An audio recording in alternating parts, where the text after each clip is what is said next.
Good morning, fatties.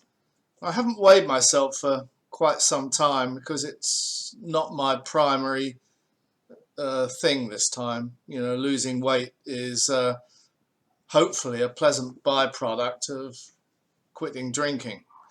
But I like to check it every now and then, and you know that I've talked about this glass floor that ever since I started trying to lose weight over the last few years, I was reasonably successful all the time until I got down to, about 162 pounds. I could never get it below that.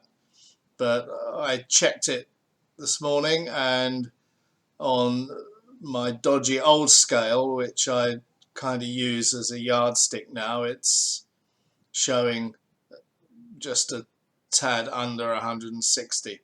And I even checked it on the new electronic scales, which I don't trust because they've come up with some wild readings from time to time. It came up as 160.2. So I'd actually say right now that I've done it. Yes.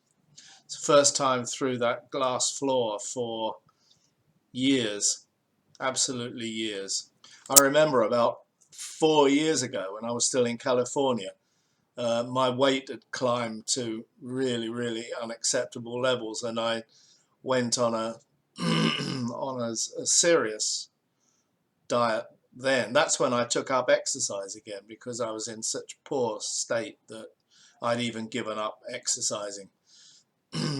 And the weight came off pretty good. And people were saying, "Oh, Graham, you've lost weight. What are you doing? Blah, blah." I was basically only cutting down what I was eating and starting to walk.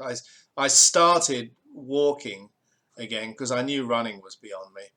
But I started walking around the RV site, and one lap, then two laps, then on and on, until I could walk a couple of miles again every day, which was really, really great.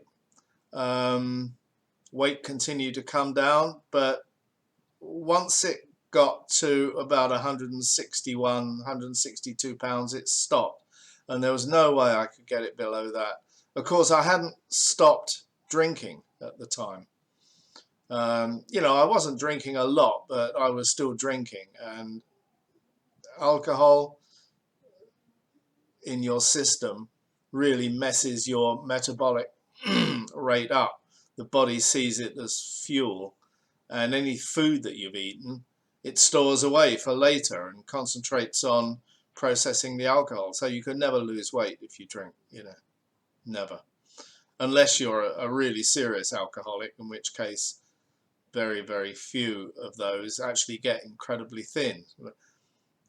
It seems that most people today associate being an alcoholic with extreme skinniness and scrawniness, like Doc Holliday. But in reality, most problem drinkers and alcoholics are actually fat for that very, very reason. You only get to these terrible skinny situations when your body is so completely messed up by alcohol that it can't process anything anymore, booze or any food that it might take in. And that's when you lose weight. But by that time, you're pretty well dead anyway. So anyway, good news today. I'm really, really happy. Sorry for the tirade, but there we go.